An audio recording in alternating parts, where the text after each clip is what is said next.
ዕለተ ሐሙስ ታኅሳስ 30 2018 ዓ.ም ሰላም ጤና ይስጥልን። የተወደዳችሁ ማል ሚዲያ አድማጭ ተመልካቾቻችን እንደምን ውላችኋል? ለዛሬ ዕለተ ሐሙስ ወደ እናንተ እንዲደርስ ያጠናቀርናቸውን መሃል ዜናችንን የምናሻግርበት ሰዓት ላይ ደርሰናል። በቅድሚያም ዋና ዋናዎቹን በሰሜን ወሎ ዞን በላሊበላና አካባቢው የነበረው ጃውሳ ተደመሰሰ። የሽሬ ካምፕ ተፈናቃይ ለህወሓት ማስጠንቀቂያን ሰጠ። በአሸባሪው ሸኔ ቡድን ላይ እርምጃ ተወስዷል። አብራችሁን ከቆያችሁ የምታደምጡት ሌላኛው ከሀገር ውስጥ የያዝነው ርዕሰ ጉዳያችን ነው። በትግራይ ስም የሚንቀሳቀሱ የፖለቲካ ፓርቲዎች የምርጫ ቦርድ እውቅና የተነፈጋቸውን ጨምሮ ቁጥራቸው ከደርዘን በላይ መሆኑ ተገለጸ። ከውጭ የአሜሪካ ኮንግረስ አባል ክሪስ ስሚዝ እስራኤል ለሶማሌላንድ እውቅና መስጠቷን በአዎንታ ተቀበሉ። በኢራን በተቀሰቀሰው ተቃውሞ ቢያንስ 36 ሰዎች መገደላቸውን የመብት ተሟጋች ድርጅቶች አስታውቋል። አብራችሁን ከቆያችሁ እነዚህንና መሰል መረጃዎችን ይዘንላችሁ ቀርበናል። ታደምጣላችሁ። አብራችሁን ቆዩ። በቀዳሚነት ወደ ያዝነው መረጃችን አለፍን። በሰሜን ወሎ ዞን በላሊበላና አካባቢው የነበረው ጃውሳ ተደመሰሰ። ጀግናው የመከላከያ ሰራዊት በሰሜን ወሎ ዞን በላሊበላና አካባቢው የሰላም አማራጭ አሻፈረኝ በማለት በሚንቀሳቀሰው ጽንፈኛ ኃይል ላይ በወሰደው እርምጃ ከፍተኛ ድል ማስመዝገቡ ታውቋል። በአካሄደውም ዘመቻ በርካታ የጽንፈኛው ኃይል ሲደመሰስ ቀሪው ድል ሊሰጥ ችሏል። እንዲሁም የተለያዩ የነፍስ ወከፍ መሳሪያዎችን ለጸጥታ ኃይሉ ገቢ ሆኗል። ሰራዊታችን ጽንፈኛውን በማጽዳት በአካባቢው ዘላቂ ሰላምን ማረጋገጡን አሁንም አጠናክሮ ቀጥሎበታል። በሌላ ዜና በማዕከላዊ ጎንደር ዞን በጭልጋ ወረዳ ሲንቀሳቀሱ የነበሩ የታጠቁ ኃይሎች ዛሬም የሰላም ጥሪውን ተቀብለው መግባታቸውን ቀጥለዋል። ታጣቂዎቹ ሌሎች በርካታ በጫካ ተቆርጠው የቀሩ ወገኖችን በቀጣይ የነሱን መንገድ ተከትለው እንዲገቡም ጥሪ አስተላልፈዋል። የሽሬ ካምፕ ተፈናቃይ ለህወሓት ማስጠንቀቂያን ሰጠ። ህወሓት የትግራይ ህዝብ ላይ እንደፈለገ የሚሆንበት ጊዜ አብቅቷል። ህዝብ ራሱን ከጨቋኙ አገዛዝ ነፃ ለማድረግ ተነስቷል ተብሏል። በተለይ ተፈናቃዮች በቀድሞ ህወሓትና በጊዜው አስተዳደሩ ላይ የሚያሰሙት ተቃውሞ በከፍተኛ ደረጃ ጨምሯል። አሁን በደረሰን መረጃ መሰረትም ከዚህ ቀድሞ ተቃውሞን አነሳስታቸዋል በሚል የታፈኑ ተፈናቃዮች በአስቸኳይ የማይፈቱ ከሆነ ከፍተኛ ንቅናቄ እንዲያደርጉ በሽሬ ተፈናቃይ ካምፕ ውስጥ የሚገኙ ንጹሃን ማስጠንቀቂያን ሰጥተዋል። በአሸባሪው ሸኔ ቡድን ላይ እርምጃ ተወሰደ። በኦሮሚያ ክልል ምዕራብ ሸዋ ዞን ኢሉ ጋላነ ወረዳ ሲንቀሳቀስ በነበረው የሸኔ ቡድን ላይ በተወሰነው ህግ የማስከበር እርምጃ የቡድኑ ምክትል ብርጌድ አዛዥ የነበረውን ጀልጂክሳን ጨምሮ 23 የሽብር ቡድኑ አባላት መማረካቸውን በቀጠናው የሚንቀሳቀሰው የማዕከላዊ ዳሎል እዝ የኮር አዛዥ ብርጋዴር ጀነራል ጥላሁን ዱክሳ ተናግሯል። በሽብር ቡድኑ ላይ በተወሰደ ህግ የማስከበር እርምጃም በርካታ የጦር መሳሪያዎችንና ተተኳሾችን በቁጥጥር ስር ማዋል ተችሏል ብለዋል። በትግራይ ስም የሚንቀሳቀሱ የፖለቲካ ፓርቲዎች የምርጫ ቦርድ እውቅና የተነፈጋቸውን ጨምሮ ቁጥራቸው ከደርዘን በላይ ሆኗል ተባለ።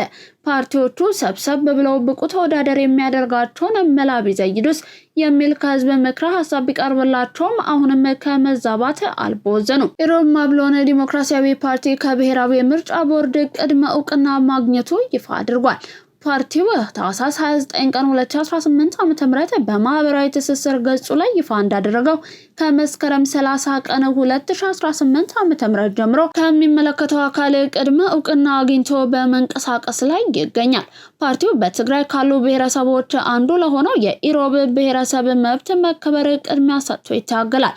የተሰረዘውን ህወሓትንና እውቅና የተነፈጋቸውን ጨምሮ በክልሉ በትግራይ ስም የሚንቀሳቀስ 18ኛ የፖለቲካ ፓርቲም ሆኗል። ህወሓት፣ አረና፣ ባይቶና፣ ሳወት፣ ቀንጪ፣ አዴፓ፣ ትዴፓ፣ ወለዶ፣ ስምረትና ጽነት፣ ራያ ራዩማ፣ ፎረም፣ ምንቅስቃስ ፓርቲ፣ ኢትዮጵያውያን፣ ሹም ተንቤን፣ ኢሮብ ማብሎን፣ ሰባ አንደርታ፣ አክሱማይ፣ ዋዕላ፣ ሽረታይ ትግራይን ማዕከል አድርገው ከሚንቀሳቀሱ ፓርቲዎች ተጠቃሽ ሲሆኑ ህወሓት የተሰረዘ ሲሆን አዴፓና አክሱማይ ዋዕላይ ከብሔራዊ ምርጫ ቦርድ የፓርቲ እውቅና የተነፈቃቸው ናቸው። ከዚህ በተጨማሪ ገዢው ብልጽግና ፓርቲም በትግራይ ውስጥ ለመንቀሳቀስ ከብሔራዊ ምርጫ ቦርድ ፍቃድ ያለው ፓርቲ ነው። ልዩ መለያ ኮድ የሌላቸው ነባሩ የእጅ በእጅ ሽያጭ ደረሰኝ ከነገ ጥር 1 ቀን 2018 ዓ.ም ጀምሮ ስራ ላይ እንደማይውል ገቢዎች ሚኒስቴር አስታወቀ። ሚኒስትሩ የታክስ ማጭበርበርን ለመከላከል ልዩ መለያ ኮድ ያለበት የማኑዋል ደረሰኝ ከባለፈው ዓመት ታህሳስ ወር ጀምሮ ወደ ስራ ገብቷል ሲል አስታውሷል። ነባሩ የእጅ በእጅ ሽያጭ ደረሰኝም ከነገ ጀምሮ ስራ ላይ እንደማይውል አሳውቋል። በዚህ መሰረትም ከነገ ጀምሮ ሙሉ በሙሉ ልዩ መለያ ኮድ ያለበት የማኑዋል ደረሰኝ ብቻ ለአገልግሎት እንደሚውል ገልጿል። የህትመት ጥያቄ አቅርበው የታተመላቸው ደረሰኝ ያልወሰዱ ግብር ከፋዮች ደግሞ በሚከፍሉበት ቅርንጫፍ ጽሕፈት ቤት ወይንም በየታክስ ማዕከላቸው በመገኘት ደረሰኞቻቸውን እንዲረከቡ አሳስቧል። በተመሳሳይ ግብር ከፋዮች እጃቸው ላይ የሚገኘውን የቀድሞ ደረሰኝ ለየታክስ ማዕከሎቻቸው በመመለስ የመልቀቂያ ሰነድ መውሰድ እንዳለባቸውም አመልክቷል። መመሪያውን በማይተገብሩ አካላት ላይ ሚኒስትሩ አስፈላጊውን እርምጃ እንደሚወስድም አስጠንቅቋል። አዲሱ የዳኞች ሹመት በምክር ቤት አባላት ጥያቄ ተነሳበት። አዲስ በተሾሙት 34 ዳኞች ላይ ጥያቄ መነሳቱ ተሰምቷል። በፌዴራል የዳኞች ጉባኤ ተመልምለው በህዝብ ተወካዮች ምክር ቤት ሹመታቸው የጸደቀው የ34 ዳኞች ሹመት በፍርድ ቤቶች ላይ ክፍተትን ይፈጥራል በሚል ነው ጥያቄ የተነሳበት። ጥያቄውን ያነሱት የምክር ቤት አባላት ሲሆኑ ከ34ቱ ዳኞች 22ቱ ከፌዴራል መጀመሪያ ደረጃ ፍርድ ቤት መመልመላቸው ፍርድ ቤቶች ላይ የስራ ክፍተት ይፈጥራል በሚል እንደሆነ ሪፖርተር ዘግቧል። በተጨማሪም ምልመላው ሁሉንም ክልሎች አላካተተም፣ እንዲሁም ከሃይማኖት አንጻር አካታችነት ይጎለዋል የሚሉ ጥያቄዎች ከምክር ቤት አባላቱ ተነስተዋል። ምልመላውን ያካሄደው የዳኞች አስተዳደር ጉባኤ በበኩሉ በተሾሙት ዳኞች ቦታ አዲስ ተቀጣሪዎችን ምልመላ በመጨረስ ክፍተት እንዳይፈጠር እየሰራ መሆኑን አስታውቋል። በተጨማሪም በምልመላው ሂደት ላይ ለተነሱ ጥያቄዎች ለሁሉም ክልሎች ማስታወቂያ ቢወጣም ምክንያቱ ባልታወቀ ሁኔታ ቀርበው ሊወዳደሩ አለመቻላቸውን በመግለጽ የዳኞቹ ሹመት እውቅና ችሎታን መሰረት ያደረገ እንደሆነ የዳኞች አስተዳደር ጉባኤ ገልጿል። የከፍተኛ ትምህርት ተቋማት ከፖለቲካ ወገንተኝነት ነፃ በመሆን ለውጥን የሚመሩና የቴክኖሎጂ ሽግግርን የሚያሳልጡ ማዕከላት መሆን እንዳለባቸው ጠቅላይ ሚኒስትር ዶክተር አብይ አህመድ ገለጹ። ጠቅላይ ሚኒስትር ዶክተር አብይ አህመድ የአዲስ አበባ ዩኒቨርሲቲ 75ኛ ዓመት የምስረታ በዓልን አስመልክቶ የምሁራን ሚና ለሀገራዊ ብልጽግና በሚል ርዕሰ ጉዳይ ጥናታዊ ጽሑፍን አቅርበዋል። ጠቅላይ ሚኒስትሩ በዚህ ወቅት እንደገለጹት ዩኒቨርሲቲዎች ከመንግስት ጥገኝነት ወጥተው ራሳቸውን ችለው መንቀሳቀስ ይገባቸዋል ብለዋል። ለአብነትም የአዲስ አበባ ዩኒቨርሲቲ በቻርተር ራሱን እንዲያስተዳድር መደረጉ ተቋሙ በነፃነት እንዲሰራና አዳዲስ የቴክኖሎጂ ለውጦችን እንዲላመድ የሚያግዘው መሆኑን አስረድተዋል። ምሁራን ከግል አስተያየት ባለፈ ለሀገር የሚጠቅሙ ስልታዊ ሀሳቦችን በማመንጨት ከመንግስት ጋር ተባብረው ሊሰሩ እንደሚገባም አሳስቧል። በኢትዮጵያ ውስጥ የመደማመጥና የሰላም ምክክር ባህል ሊዳብር እንደሚገባ የጠቆሙት ጠቅላይ ሚኒስትሩ አካታች ብሔራዊ ምክክር እንዲካሄድ የተወሰነውም ለዚሁ ዓላማ እንደሆነ መንግስት ከምክክሩ የሚወጡ ውጤቶችን ለመቀበል ዝግጁ መሆኑን አረጋግጠዋል። በዲጂታል መሳሪያዎች ምክንያት እየተዳከመ የመጣውን የማህበረሰብ ግንኙነትን ለመመለስ መንግስት ፓርኮችንና ቤተ መጻሕፍትን እያስፋፋ መሆኑን ጠቅሰው ምሁራን በምርምር መስክ ተጨባጭ ውጤት በማምጣት ለሀገር እድገት አስተዋጽኦ እንዲያደርጉም ጥሪ አቅርበዋል። የሀባሪ ሜዲካል ፕላዛ መከፈት ጥራቱን የጠበቀ የጤና አገልግሎት በተደራጀ መልኩ ለመስጠት እንደሚያግዝ የጤና ሚኒስትር ዶክተር መቅደስ ዳባ ገለጹ። የተለያዩ የሕክምና አገልግሎቶችን በአንድ ጣሪያ ስር የሚሰጠው የሀባሪ ሜዲካል ፕላዛ ባሳለፍነው ሳምንት መገባደጃ ተመርቆ አገልግሎት መስጠት ጀምሯል። በምርቃቱ ላይ የተገኙት ዶክተር መቅደስ ዳባ እንደገለጹት የሜዲካል ፕላዛው መከፈት የተለያዩ ስፔሻሊስቶችን፣ ሰብ ስፔሻሊስቶችን በጋራና በቡድን ህዝብን ሕክምና እንዲሰጡ ያስችላል ብለዋል። ይህ አሰራር ለታካሚዎች ምቾት ከመፍጠሩ ባለፈም ሕክምና ፍለጋ ወደ ውጭ የሚሄዱ ዜጎችን ቁጥር ለመቀነስና ኢትዮጵያ የሕክምና ቱሪዝም ማዕከል እንድትሆን የላቀ ሚና ይጫወታል ብለዋል። መንግስት የጤና አገልግሎትን ሙሉ በሙሉ ማዳረስ ስለማይችል የግሉ ዘርፍ ተሳትፎ ለዘርፉ እድገት ወሳኝ መሆኑን ዶክተር መቅደስ አጽንኦት ሰጥተዋል። የጤና አገልግሎቱን ሰው ተኮር ፍትሃዊና ተደራሽ ለማድረግ በትኩረት እየተሰራ መሆኑን የገለጹት ሚኒስትሯ የመድኃኒትና የሕክምና ግብዓቶችን በሀገር ውስጥ የማምረት አቅምን ማሳደግና አቅርቦቱን ዲጂታላይዝ ማድረግ የመንግስት ትኩረት መሆኑን አያይዘው ተናግረዋል። በኢትዮጵያ የስፔሻሊስትና ሰብ ስፔሻሊስት ባለሙያዎች ቁጥር በእጥፍ ማደጉን ጠቅሰው ባለሙያዎች ማህበረሰቡን በታማኝነት እንዲያገለግሉ ዶክተር መቅደስ ጥሪን አቅርበዋል። በህገወጥ መንገድ ሲዘዋወሩ የነበሩ ወደ 8000 የሚጠጉ ሰዎች በቁጥጥር ስር መዋላቸውን የአፋር ክልል ፖሊስ አስታወቀ። ባለፉት 6 ወራት ውስጥ ብቻ በህገወጥ ደላሎች ተታለው በተለያዩ የዝውውር መስመሮች ላይ ሲጓዙ የነበሩ ከ7900 በላይ ዜጎችን በቁጥጥር ስር መዋል መቻሉን የአፋር ክልል ፖሊስ ኮሚሽን አስታውቋል። የኮሚሽኑ ኮሚሽነር ቢልኤ አህመድ በሰጡት መግለጫ መሰረት የክልሉ ፖሊስ ከመደበኛ የጸጥታ ስራው ባሻገር ከፍተኛ ቁጥር ያለው የሰው ኃይል በመመደብ በየፍተሻ ጣቢያዎቹና በመተላለፊያ መስመሮች ላይ ተከታታይነት ያለው የክትትል ስራ እያከናወነ ይገኛል ብለዋል። እንደ ኮሚሽነሩ ማብራሪያ ከሆነ በቁጥጥር ስር የዋሉት ዜጎችን የአፋር ክልል ፖሊስ ኮሚሽን በራሱ የትራንስፖርት ወጪና በአባላቱ አጃቢነት ደህንነታቸው ተጠብቆ ወደ መጡባቸው አካባቢዎች እንዲመለሱ ተደርጓል። እነዚህ ተመላሽ ዜጎች ኮምቦልቻ፣ አላማጣ፣ መቀሌ፣ ከሚሴ፣ አዳማ እንዲሁም ሐረርጌ ወደ መሳሰሉ መነሻ አካባቢዎቻቸው እንዲቀላቀሉ የተደረገው መሆኑም ተመላክቷል። ይሁን እንጂ የህገ ወጥ የሰዎች ዝውውር ወንጀል መነሻዎች ከአፋር ክልል ውጪ መሆናቸውን ለቁጥጥር ስራው ትልቅ ፈተና እንደሆነባቸው ኮሚሽነር ቢልኤ አህመድ አብራርተዋል። አብዛኞቹ ተጓዦች ከአጎራባች ክልሎች ማለትም ከአማራ፣ ከትግራይ እንዲሁም ከኦሮሚያ ክልል የሚነሱ በመሆናቸውና ደላሎቹም የሚንቀሳቀሱት በእነዚሁ አካባቢዎች በመሆኑ ወንጀሉን ከምንጩ ለማድረቅ አዳጋች ሆኗል ብለዋል። ውድ አድማጭ ተመልካቾቻችን ለዛሬ ዕለተ ሐሙስ ወደ እናንተ እንዲደርሱ ያጠናቀርናቸውን የቀን መረጃዎቻችንን ነው እያደመጣችሁ የምትገኙት። ከውጭ ወደ ያዝናቸው አለፍን። የሱዳን ወታደራዊ መንግስት በገባው ውል መሰረት ለኤርትራ ወታደሮች ቃል የገባውን ክፍያ ለመፈጸሙን ተከትሎ በአልቡርሃንና ኢሳያስ መካከል ውጥረት መንገሱን መዘገባችን ይታወሳል።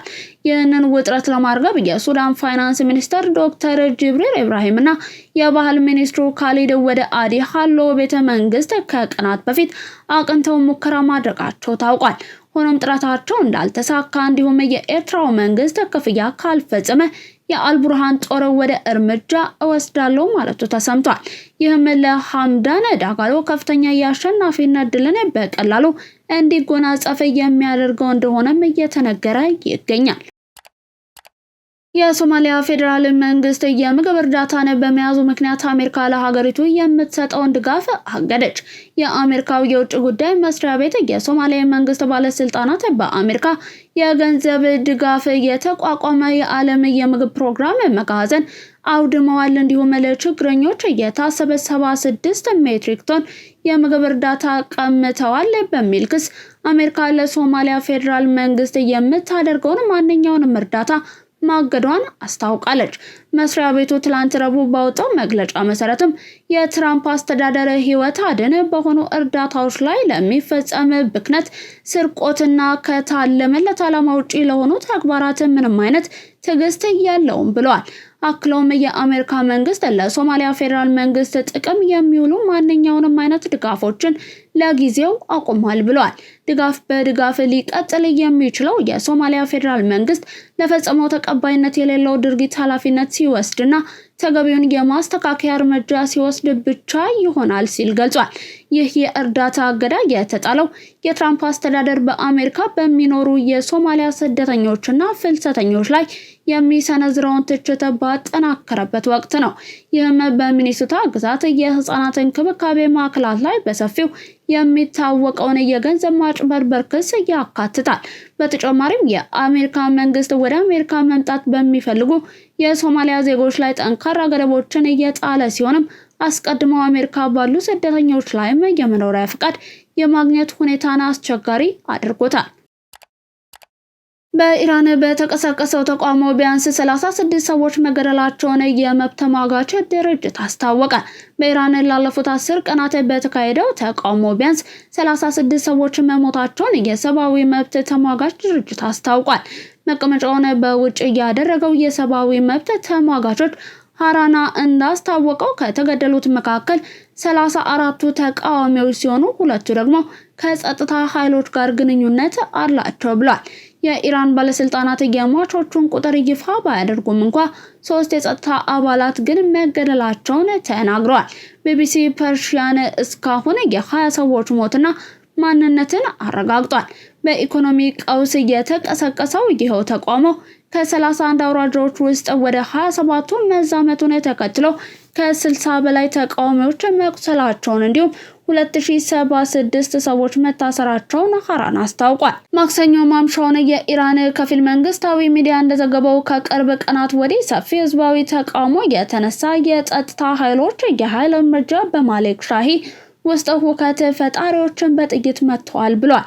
አምነስቲ ኢንተርናሽናል እንዳስታወቀው አብዮታዊ ጥበቃዎች እንዲሁም የፖሊስ ልዩ ኃይሎች ተኩስ ተጠቅመው ወደ ሆስፒታል ግቢ ውስጥ አስለቃሽ ጭስ በመተኮስ የመስታወት በሮችን በመሰባበር እንዲሁም የሕክምና ሰራተኞችን ጨምሮ በውስጥ ያሉትን እየደበደቡ መረጃ አለኝ ብሏል። የዩናይትድ ስቴትስ ግዛት ዲፓርትመንት በኤክስ ላይ በፋርስ ቋንቋ ባሰፈረው መልእክትም በሆስፒታሉ ላይ የተደረገውን ወረራ በሰብአዊነት ላይ ግልጽ የሆነ ወንጀል ሲል ጠርቶታል። የአሜሪካ ኮንግረስ አባል ክሪስ ስሚዝ እስራኤል ለሶማሌላንድ እውቅና መስጠቷን በአዎንታዊ ጎን ተቀበሉ። የአሜሪካ ኮንግረስ አባል ክሪስ ስሚዝ እስራኤል ለሶማሌላንድ ይፋዊ እውቅና መስጠቷን በአዎንታዊ ሁኔታ መቀበላቸውን አስታውቋል። ስሚዝ አሜሪካን ጨምሮ ሌሎች ሀገራትም ተመሳሳይ እርምጃ እንዲወስዱም ጥሪ አቅርቧል። እስራኤል የሶማሌላንድን ሪፐብሊክ እውቅና መስጠቷን ተከትሎ ስሚዝ ባወጡት መግለጫ መሰረት እስራኤል የሶማሌላንድ ሪፐብሊክ እንደ ሉዓላዊ ሀገር በይፋ እውቅና መስጠቷን በደስታ እቀበላለሁ። አሜሪካን ጨምሮ ሌሎች ሀገራትም ይህንኑ ፈርጅ እንዲከተሉ ተስፋ አደርጋለሁ ብለዋል። የኮንግረስ አባሉ የሶማሌላንድ ዲሞክራሲያዊ ጥንካሬን አጉልተው የገለጹ ሲሆን ሀገሪቱ ከ1 ዓመት በፊት ከተካሄደ ምርጫ በኋላ በሰላማዊ መንገድ ስልጣን በማሸጋገር የፖለቲካ ብስለቷን እያሳየችና እየሰራች ያለች ዲሞክራሲ ያለባት ሀገር እንደሆነችም ገልጸዋል። ሶማሌላንድ ከ1 ዓመት በፊት ከነበረው ምርጫ በኋላ ወደ ሰላማዊ መንገድ ስልጣን በማሸጋገር በተግባር የሚታዩ ዲሞክራሲ ያላት ሀገር መሆኑን አሳይታለች ያሉት ስሚዝ ይህንን በአፍሪካ ቀንድ አልፎም ተርፎም በብዙ የአፍሪካ ሀገራት ውስጥ ብርቅ የሆነ አዎንታዊ ምሳሌ ነው ብለዋል። የኮንግረስ አባሉ አክለውም ሶማሌላንድ ለአሜሪካ ብሔራዊ ደህንነት ያላትን ስትራቴጂካዊ ጠቀሜታ አጽንኦት ሰጥተው ገልጸዋል። ለዚህም እንደ ምክንያት የጠቀሱት ሀገሪቱ በዓለም አቀፍ ቁልፍ የባህር መስመሮች ላይ መገኘቷንና በኤደን ባህረ ሰላጤ ላይ የሚገኘውን የበርበራ ወደብን ነው። የተወደዳችሁ የመሃል ሚዲያ አድማጭ ተመልካቾቻችን ለዛሬ ለሐሙስ ያጠናቀርናቸው የቀን መረጃዎቻችን አበቁ። አብራችሁን ስለነበራችሁ እናመሰግናለን። ዜናውን ላይክ እና ሼር ሚዲያችንን ሰብስክራይብ በማድረግ አብሮነታችሁን ታጠነክሩ ዘንድ የአክብሮት ግብዣችን ነው። ሰናይ ቀንን ተመኘን።